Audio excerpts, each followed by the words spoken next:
Thanks for listening to this podcast of Trending with Timmery. If you haven't already subscribed, please catch us wherever you love to listen to your podcast, from the Relevant Radio app to Apple, YouTube, you name it, we are there. And if you listen on Apple Podcasts, please be sure to go and give us a 5-star review to help other people discover the podcast. Anything you share in terms of episodes, whether it's texting it to a friend, posting on social media, helps to build up the kingdom for God, to help confront the challenging issues we face as a culture, but with joy, with hope, and with an eternal perspective where our faith collides with everyday life, bringing eternal principles to help us live our life joyfully. So, what's trending? Bridging your Catholic faith with your everyday life. You're listening to Trending with Timmery on Relevant Radio.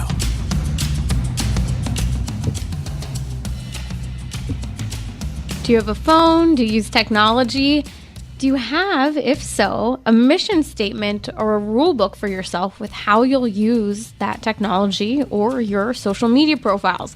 Companies have them, guidelines, rules, but what about our personal accounts? Is there any accountability, especially with technology? Are we just designed to keep consuming and using these without a plan?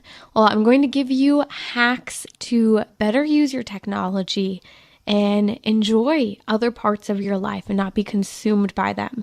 Also, we'll dive into healthy eating habits, 5 hacks for healthy eating, and taking your questions on everything from fertility, gender issues. So the number's 1-888-914-9149, giving you a Catholic take today here on Trending. What's trending in your life? Joining me now is Mark Brumley. He's the president of Ignatius Press, known for the many books published by Ignatius Press. You can find them at ignatius.com. We'll post links on social media as well as in the podcast notes. And I want to dive today into the topic of the challenges we face to read and study in a culture that doesn't read and is utterly distracted. Reading has gone down. If any reading occurs today, it's usually for fun or, let's be truthful, it has to do with the constant news articles of the crises of the day as we pop from headline to headline. So to talk about reinvigorating reading and philosophical inquiry and theological study in our lives is Mark Brumley. Mark, welcome to Trending. Hey, happy to be with you. I want to unpack the importance of these pillars of reading and philosophical inquiry for shaping us and teaching us. This is a part of our Catholic tradition, which is why you there at Ignatius Press present phenomenal books diving into theology, philosophy, psychology, and where all of this collides with our faith. And I'd like to hear your thoughts, and you have to be an avid reader. How does it shape you and us as a culture, and how does it teach us about ourselves? Well, you mentioned as you were coming into the beginning of your program, habits for healthy eating, or how to eat healthily. And that has to do with the nourishment of the body. Reading has to do with, or should have to do with, the nourishment of the soul. Now, there's a reason why God inspired a book, Scripture. And there's a reason why the church has always talked about finding a way to shape our minds and having the mind of Christ, having the heart of Christ, and so on.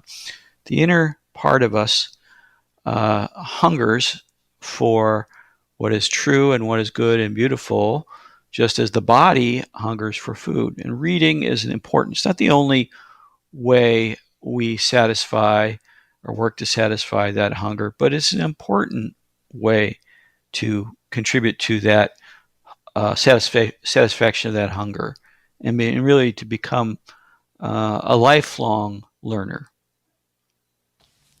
And when you talk about everything, comparing this to food, exercise, many dimensions of the human person, that lifelong learning is a fundamental part of the tradition of Catholicism. I look to the many saints, even our saint today, St. John Chrysostom. If you want to know about his faith, his life, his journey, and the wisdom, why he's known as the golden tongue, you have to read. I did a whole show a couple years ago on St. John Chrysostom and his writings to married people, and he actually has guidance for how to choose a spouse. And so many people are in a crisis of how do I pick a spouse today? And this is what I love about Ignatius Press. You're publishing the great works of the great breadth of a tradition in our church, modern voices, voices of old, making up the great Catholic tradition. So let's talk about the problem of thought today. Thought is very challenging. I think many people talk about how they feel and rather than how they think. I can't tell you how often I've been at an event and I've been asked a question that starts with, what do you feel about X, Y, and Z? And I always say, it doesn't matter what I feel. This is what the church teaches, and this is what I think about what the church teaches. We fail at thinking and critical thinking. How does reading change that? Well, reading can change. It's not magic. There's no magic solutions to these things. But reading can help us shape our minds. First of all, let's not make it sound like the only purpose for reading is for learning or the kind of edification in that sense, self-improvement, that sort of thing. Perfectly legitimate to read for pleasure. Pleasure is an important component for a life well lived. So it's important to have things that we read that we enjoy. One of the great 20th century theologians, Hans Urs von Balthasar, who was certainly no amateur or also ran when it came to reading substantial books and writing substantial books.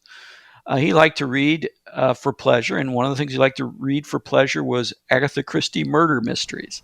I love it. I didn't know that about him. We can do that too, and we should. But there should also be some time we set aside for serious reading, because reading allows us to enlarge our understanding. It can serve as inspiration and motivation to live a better life. It can be informative, help us understand better who we are and our place in the world, especially if we do spiritual reading. We should do spiritual reading.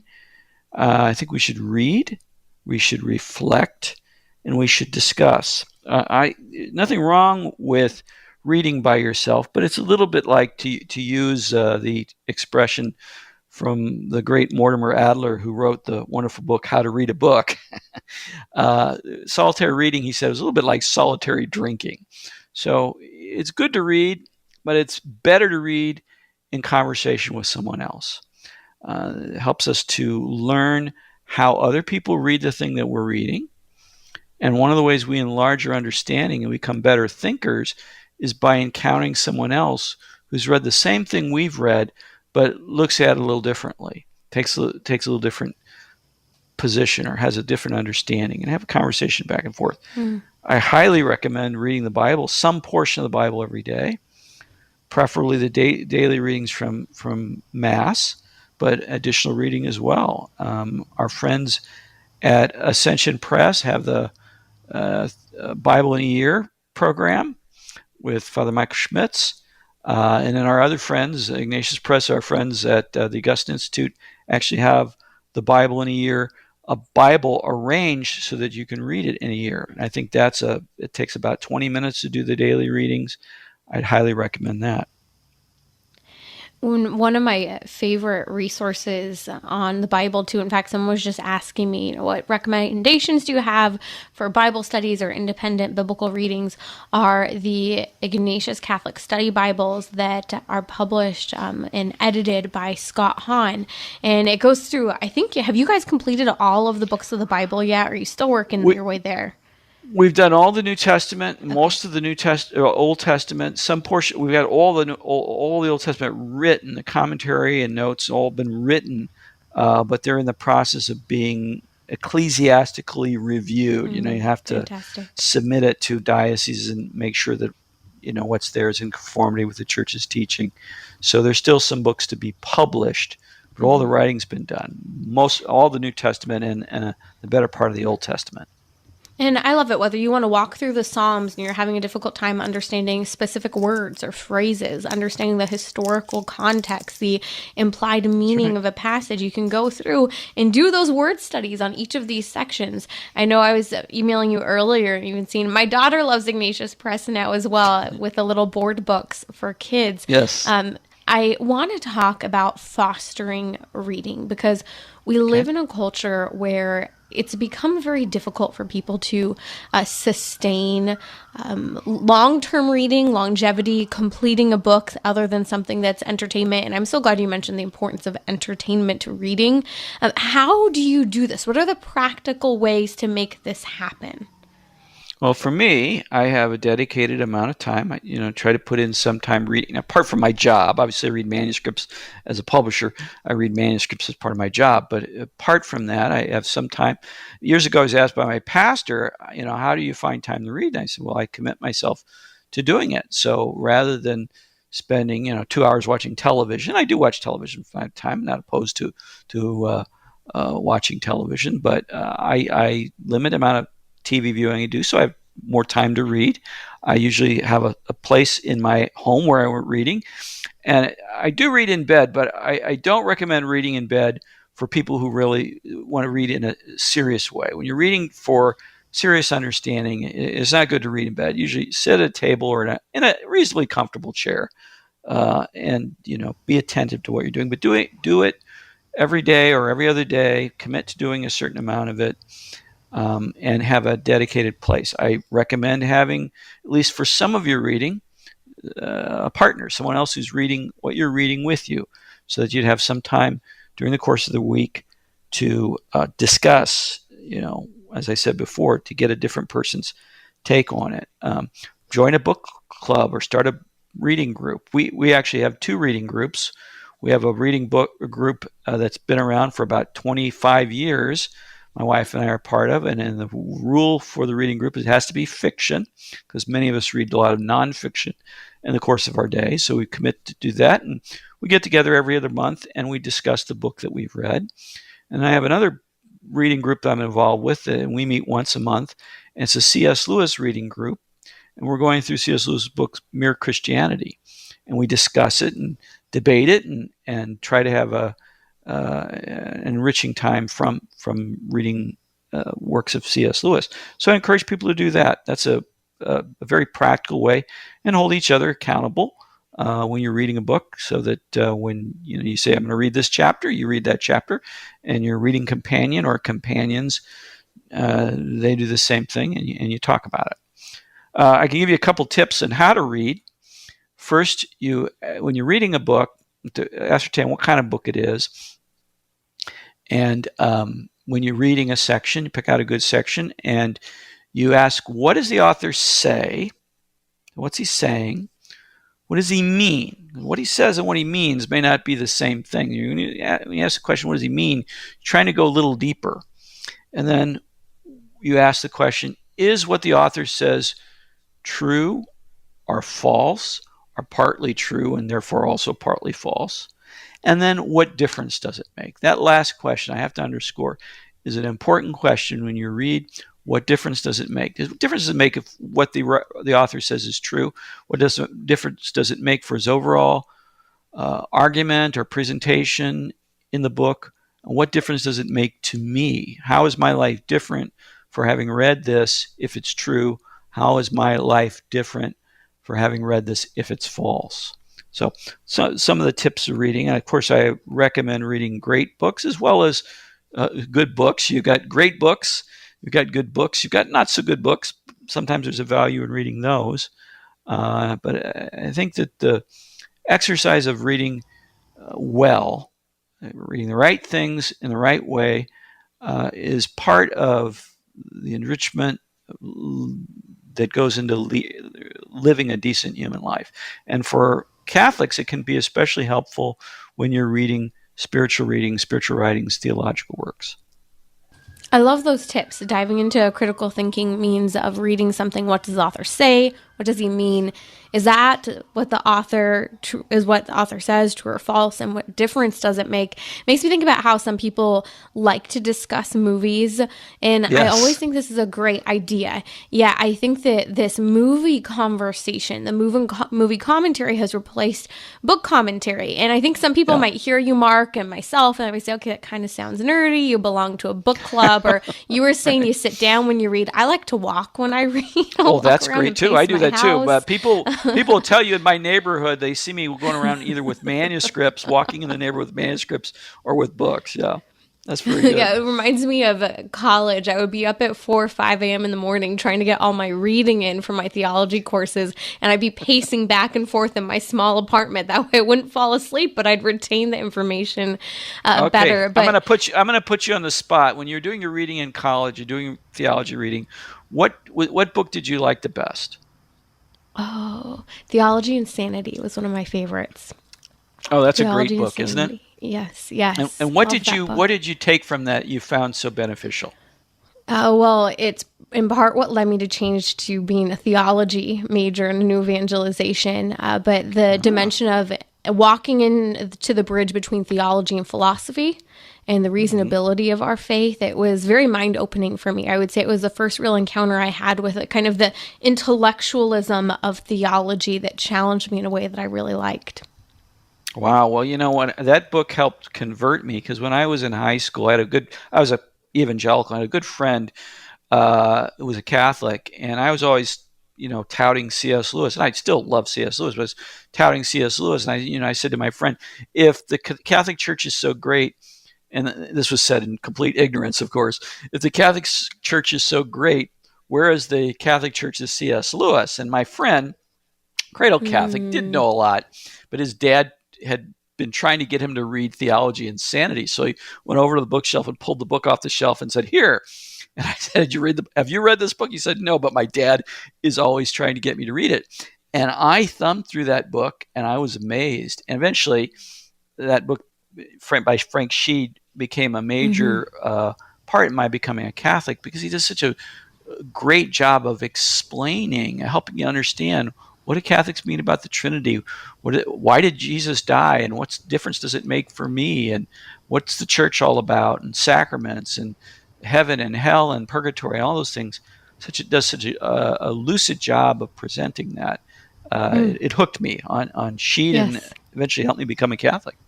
Yes. It's interesting that we bring up this bookmark because it's a book that I find every time I mention it, someone in some way, this book has truly transformed their life. Theology and Sanity by Frank Sheed, coincidentally published by Ignatius Press, or I'm That's assuming right. republished by Ignatius Republished, Press. right. So we'll recommend that book as at the top of your reading list. And you're making me think this is a good recommendation for a friend who's working through, hopefully, the conversion of a loved one of theirs.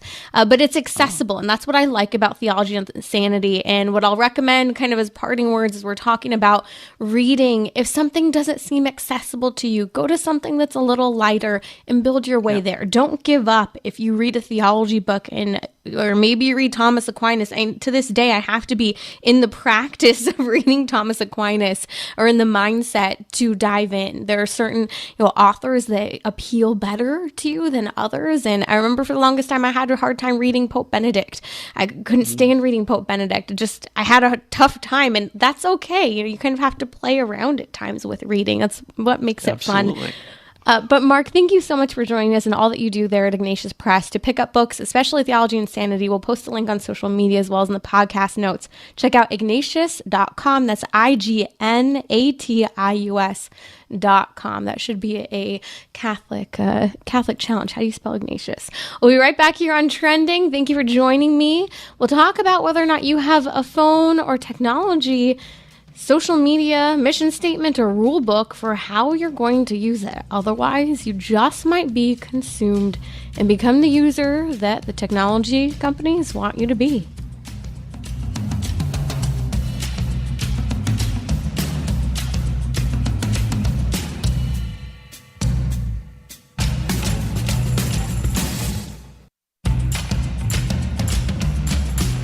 So, what's trending?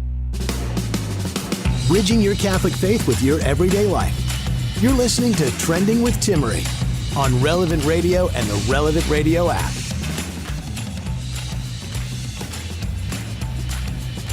Do you have a phone? Do you have technology, social media? Have you ever asked yourself about what your mission statement is or what your rule book is for using technology? It's an interesting question, and a friend of mine recently asked me that a few months ago, saying, have you ever talked about a mission statement for personal social media use?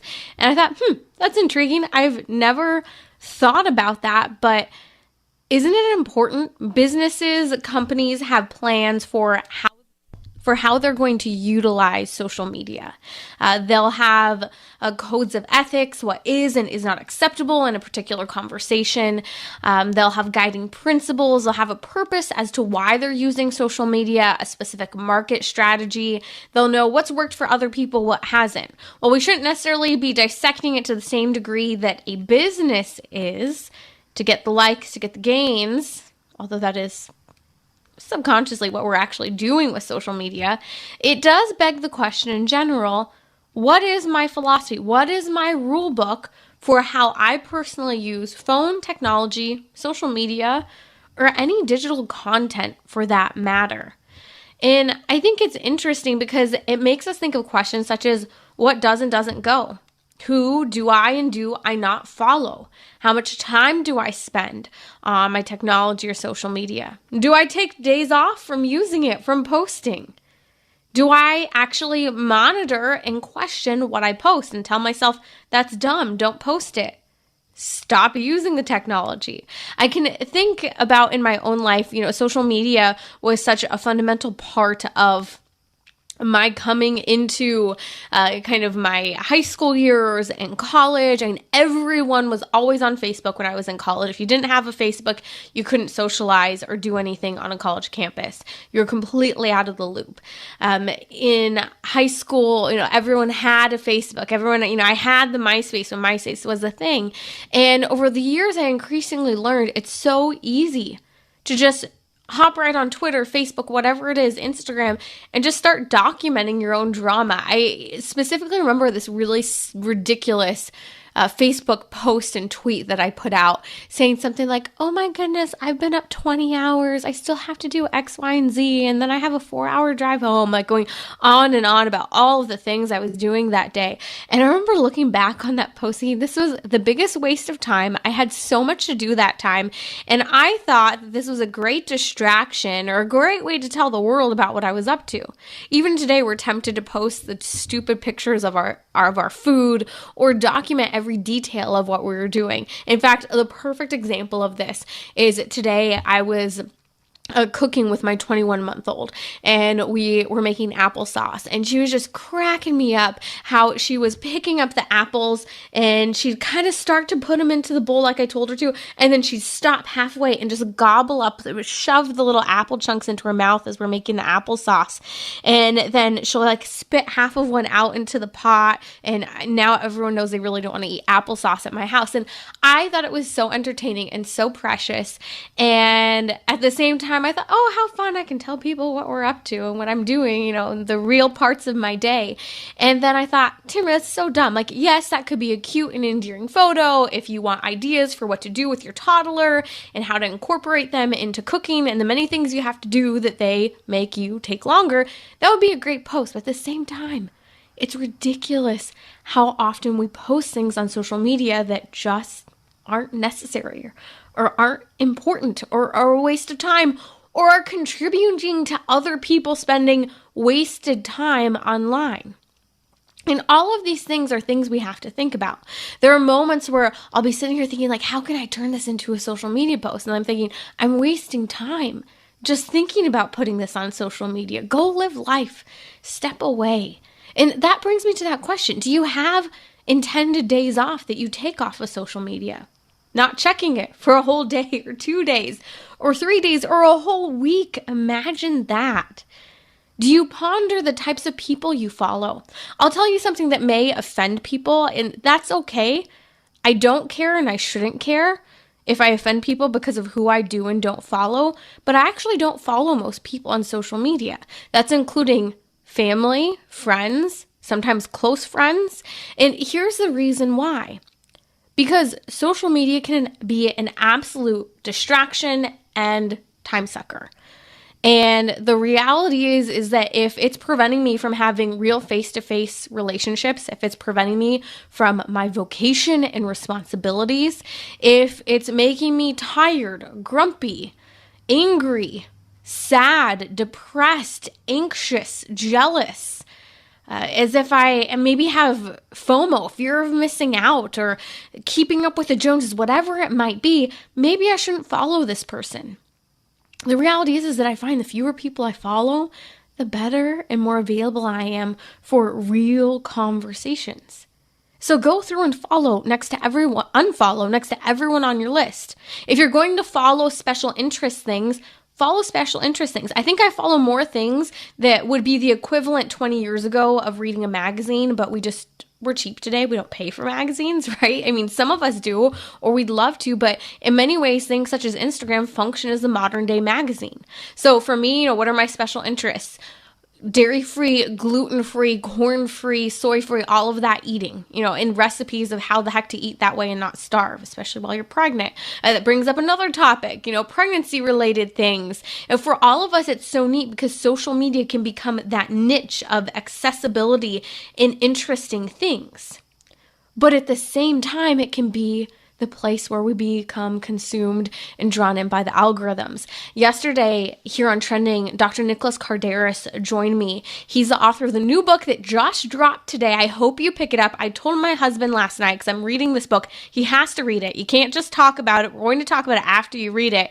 And you can't just listen to the interview. You have to listen and pick up the book, Digital Madness, because it helps us to see that we are being consumed by our technology and it's impacting our bottom line. It's causing borderline personality disorder for some, and I'm not saying that's necessarily all of us, but you'd be surprised by how our technology and social media has crept into the way we do things. Someone's commenting now on my Instagram live because yes, I am on social media. And fortunately and unfortunately, it is a tool that we need to use as a part of the evangelization, but how we use it is important. And Ari Beth just commented, she said, all I follow is Catholic and crochet things because that's what I'm interested in. But I think that's an interesting comment because a lot of people don't do things such as sew, crochet, play the piano, read a book because they're spending so much time on social media following things about crocheting or even following things about their Catholic faith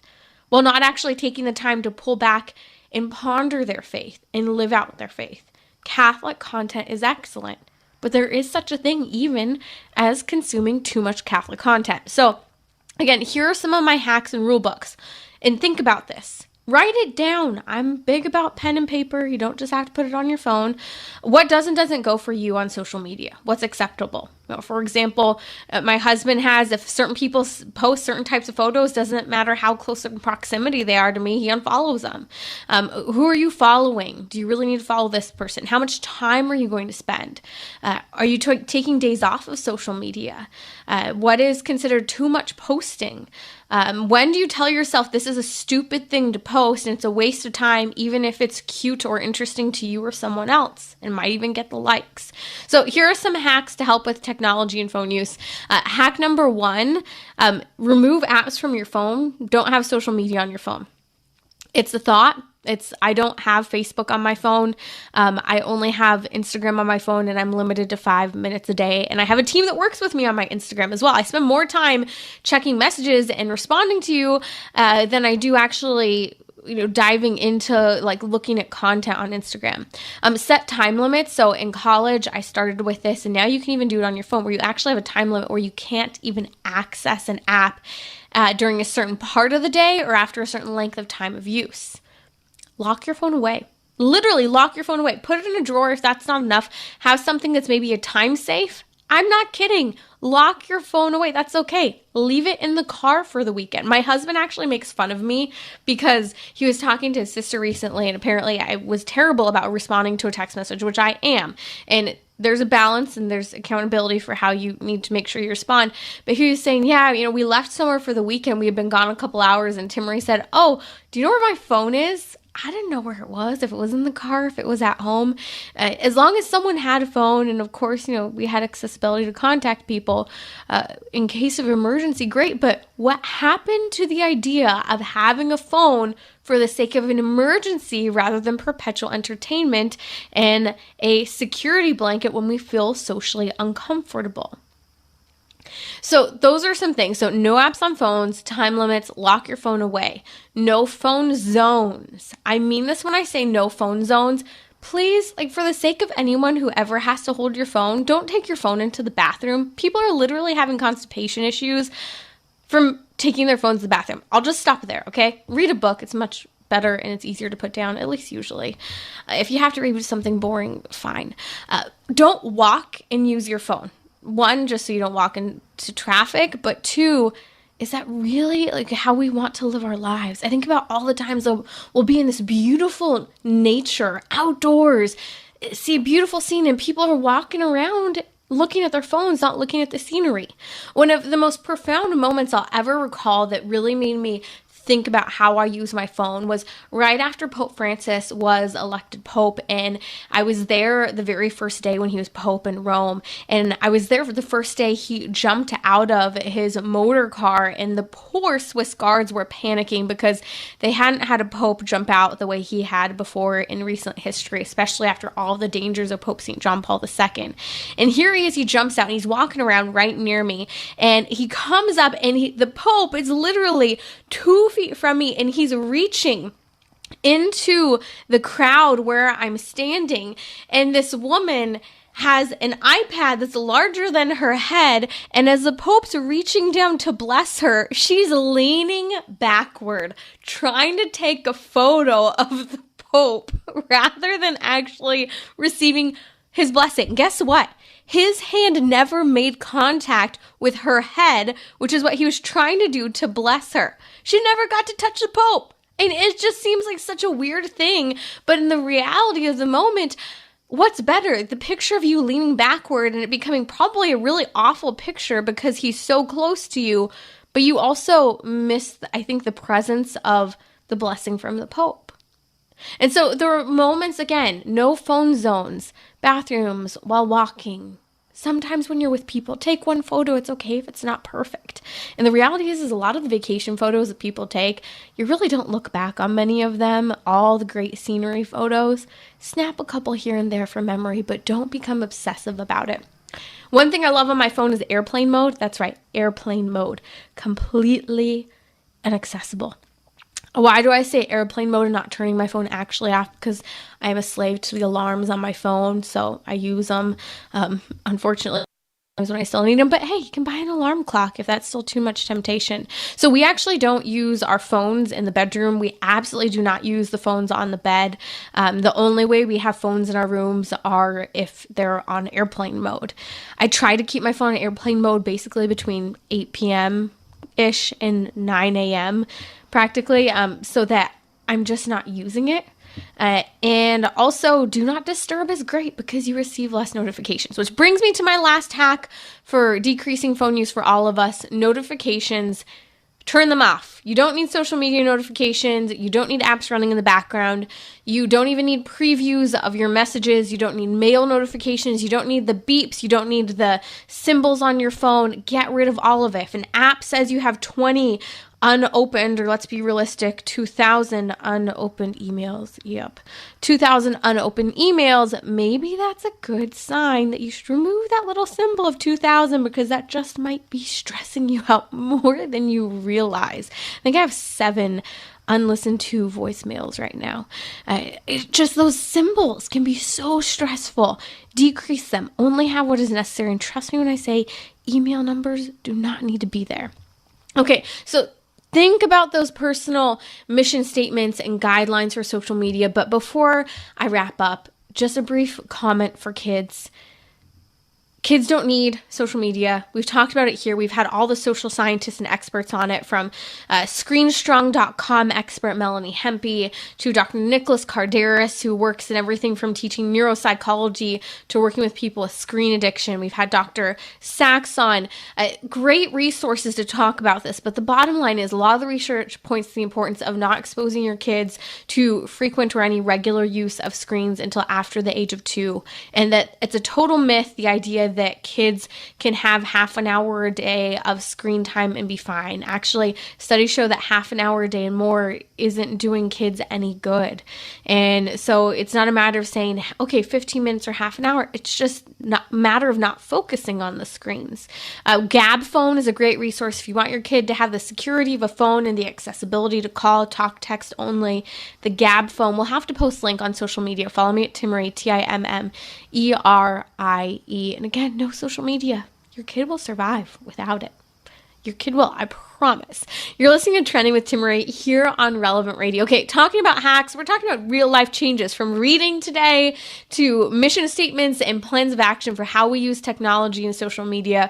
I'll be right back answering your questions and 5 hacks for eating healthy to keep you happy. Today's show is sponsored by Kolbe Academy. With more than 40 years of experience in Catholic home education, Kolbe Academy offers a blend of classical Catholic curriculum and the latest education technology. More info at relevantradio.com/Kolbe. So, what's trending? Bridging your Catholic faith with your everyday life. You're listening to Trending with Timmerie on Relevant Radio and the Relevant Radio app. Taking your questions. If you have a question, I'd be happy to take it. The number is 1-888-914-9149. Or you can ask your question now live on Instagram. We are there and live, even though we're talking about decreasing social media. Go listen to the hacks I have for you, your family. Check it out. The podcast is available at the end of the night, every night, relevantradio.com/trending or wherever you catch your podcasts. Okay, I want to talk about 5 hacks for eating healthy to keep us healthy. You know my journey. I won't get into all the details. I have 2 autoimmune diseases that are in remission, praise the Lord, because of healthy eating habits, among other things. And eating is really difficult, really difficult. I have multiple food allergies. Praise the Lord, it's not as bad as it used to be, but I'm allergic to gluten, corn, soy, dairy, and wheat. And there are other things I just don't handle well, but it's like learning how to cook and how to eat all over again when you want to be healthy. But the bottom line is people are complaining of brain fog, unnecessary weight gain, uncontrollable weight gain, anxiety, and a lot of it can be induced by food. Everyone today seems to have some form of a gluten intolerance, some sort of food sensitivity, a dairy issue, and let's really look at this and recognize the reality. Most of us struggle with how much sugar we eat, but you don't really know where to start making some changes. So here are what I think 5 things I would recommend to start making some changes. We'll post this list on social media as well. I know Patrick's going to be amazing and get this posted. But number 1, the thing that first started to wake me up to the importance of eating healthy years ago was to start reading labels and choose foods that have fewer ingredients and readable ingredients. Your jaw might drop if you've never done this before, and kudos to those who do. When you start reading labels and you realize it's exhausting just making it through the whole label, and you actually don't know what you're eating, and you can't even pronounce half the things that are there. If you don't know what it is, it's a good sign you probably shouldn't eat it. And if there are more than 5 to 10 ingredients, a lot of the time it's another sign that you probably shouldn't eat it, depending on what they are. So that's number 1. Read labels. It'll change your perspective and start to create some food awareness.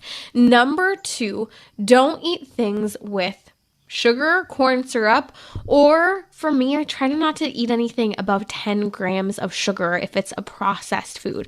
More so around 6 grams of sugar for me because I'm a little less tolerant of sugar, actually a lot less tolerant, very easily get grumpy, mean, maybe I'll just say mean when I have too much sugar, headachy, bloated, all of that. So don't eat things with sugar, corn syrup, or above 10 grams of sugar if it's a processed food. That's actually harder than you think, but that'll help you to start to wean things out. Number 3, and for me, this has been forced, but for many people, this is a part of what they start to discover how we each need to eat individually. Some people can handle more carbs than others. Some people need more fat and protein than others. Everyone's different. Some people might have a food allergy or others might have a sensitivity. So for me, I'm forced to not eat, as I mentioned, my allergens, gluten, corn, soy, dairy, and peanuts. Because I'm forced to. I'm literally allergic to them. But for many people, these are all inflammatory foods, or some of them more so than others. This is why there are a lot of great diets out there, such as the Whole30 and Paleo, that help you to eliminate and often rebuild some of these foods to figure out what you're sensitive to. I can tell you for women in particular, the research shows that it usually takes about 3 months of eating without a particular food to see how your body resets without it. It is fascinating, especially how our bodies work cyclically and how we see those changes. And we know today many people are struggling, particularly women with hormone issues, our endocrine systems being completely disrupted, fertility being impacted. And so dairy, gluten, soy, corn, all of those actually have a huge impact. And by the way, peanuts are a leading cause of prostate cancer. So watch out for those prostates, gentlemen. Okay, so when you do eat dairy, though, if you can tolerate it, the research is very clear. Part of the problem with dairy is that we're not drinking pasture raised, and at times the need for raw milk and dairy that's a better process. That's why things such as Kerrygold butter and others are better utilized. I had friends who, thought nothing of any organic eating, thought a lot of my food allergies were silly, and his family grew up on a dairy farm, and they had raw dairy, they had clean grass-raised, grass-finished dairy. And it wasn't until one day when one of them went away to college that all of a sudden they started having all of these health issues. And they discovered it was because they were no longer drinking, eating, consuming healthy dairy products. And it caused all these inflammatory issues, led to autoimmune disease. And it was really interesting to see how food was the catalyst, the cause, and that with you changing that dairy exposure, it completely changed the perspective of how his health was being handled.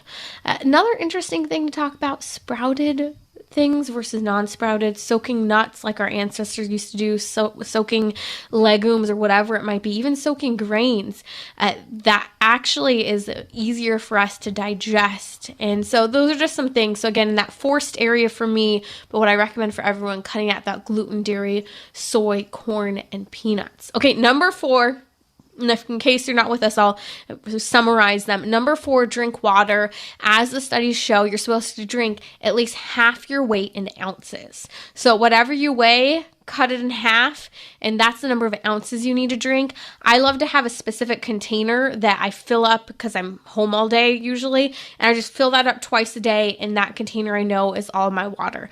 Maybe you just need to do a whole container. For some people, especially, a lot of men, usually right around a gallon is where you need to be, but hey, it's a benefit. The more weight you lose eating this way, the less water you have to drink. Isn't that a win? It's one way to think about it, because water can become work.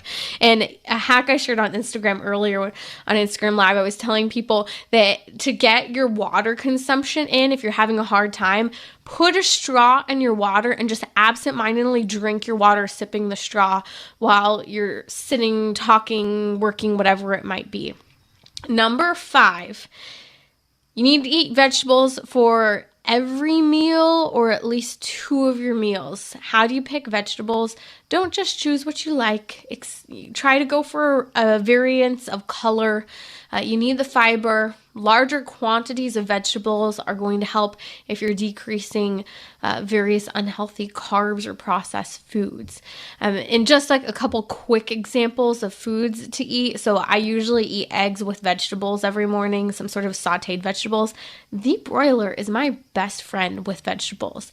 Kale with a little bit of avocado oil or butter if you can have it, salt and pepper, and just toss it up. It's done in a couple minutes. Be careful, it can burn easily. And then most of the other meals pretty much are just made up of meat and vegetable, meat and a salad, whatever it might be, and then fruit for desserts are a good transition. And you can have dessert with every meal if that's the case. You're listening to Trending with Timmery here on Relevant Radio. Okay, if you want any other food hacks, I've been there and done that with food and trying to figure out how to eat or even recipe ideas, so let me know. And I know I still owe some recommendations for cookbook ideas. I keep saying I'll post that on social media. I will. I'm putting it on my to-do list to do this week. I've been thinking about it the last couple days. But a number of questions have come in, and I want to address them. We'll start with Olde on Facebook. She said, "Hey, Tim, I need quick advice for my 13-year-old. She said, my kid had an injury and I went to pick up the work package for him. There was a book in that work package called I Am Not Your Perfect Mexican Daughter. She said, I think this is about a young lady who's really kind of sexually promiscuous or has very sexual preferences. She said, please advise on how to handle a situation with school. And I don't think that these are appropriate materials for my son. By the way, son's 13. She said, I'm a single mom. Thank you for all you do." Okay, great question. So here's a little hack. Not everything will always be there, but Focus on the Family actually has a website called Plugged In. I'll post a link to it on social media. And this book, I Am Not Your Perfect Mexican Daughter, is actually on that review. They have TV, movies, book, game reviews. And just a quick glance at the website, this is really interesting. I Am Not Your Perfect Mexican Daughter is a book that's being read at the school by this boy who's 13 years old. Well, quick review looking at the Focus on the Family Plugged In website, pluggedin.com. Just listen to this. Here's your kid reading this book. You have no idea what the content is or is not in it, but it's filling the kid with ideas such as a story about centering around a girl who feels suffocated by her parents and has smothering parents, about a parent who has old-fashioned ways with regard to religion. It's critical of teenage virginity. It talks about abortion in a positive or encouraging sense, homosexuality, even talking about the homosexuality of a friend, and cats. Yes, cats. Why do we have to talk about gay cats now? Someone please explain that to me. And even exposes and discusses the topic of rape as well. 13-year-old may or may not be ready for that topic, and it should be introduced by a parent. So there are a lot of topics that push kid rebellion, the idea that parents are old-fashioned, and criticizes teenage virginity, abortion, homosexuality. So I want to encourage you to check out that resource, pluggedin.com, a great resource for parents. It's put together by Focus on the Family and will help you to review some content that your kids are exposed to. So number one, the power of knowledge, and check and vet everything your kid is recommended to read and study and watch beforehand, and you approve whether or not they do. But second, keep that power and take it to the school. This is not an age-appropriate book. Blow the whistle. Let other parents know.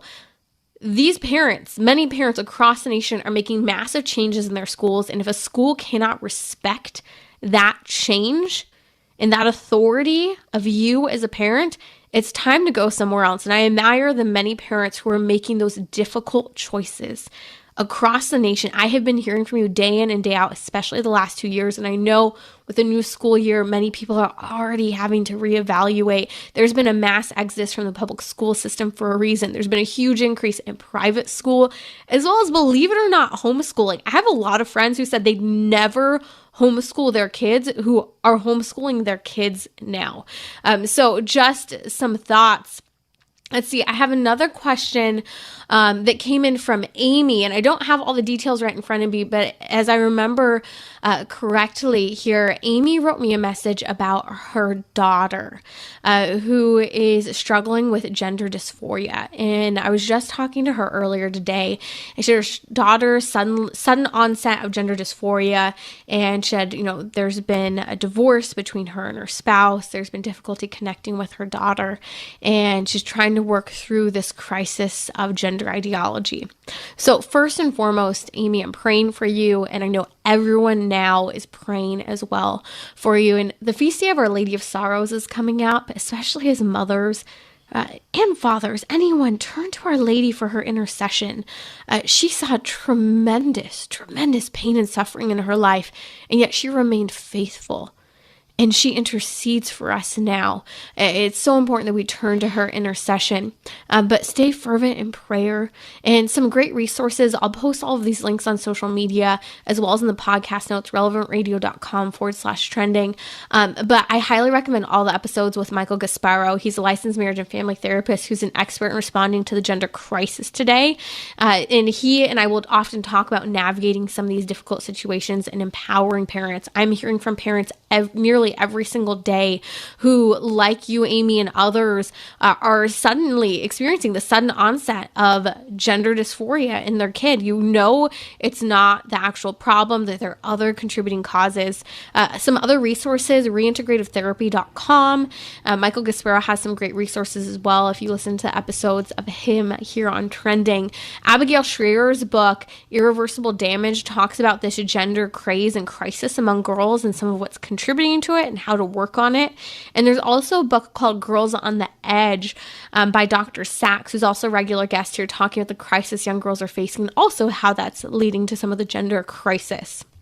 So great question. Okay, one more question I have time for right now. Elizabeth on Facebook is asking, I'm listening now and have a question about IVF. My husband and I just married, first marriage, no kids, both Catholic. So she went to a fertility clinic and she was told right away and recommended to check out in vitro fertilization. As you know, IVF is against the church's teaching. She's asking for resources on NAPRO technology that honors and respects the Catholic faith as well as the natural processes of the body and is realistic about pregnancy is a little later in life, but also treating underlying health issues to achieve that. It's possible. I'm in St. Louis. Do you have recommendations? Yes. I actually did a whole episode a couple weeks ago with NAPRO Dr. Susan Caldwell, and it's titled How to Get Pregnant. So I'm posting a link on social media as well as in the podcast notes. Listen to that episode. It's a great starting place and it will help point you in the direction of doctors and physicians and people to work with to honor your body and your faith in conceiving children. And if you know someone who's struggling, it's a great resource.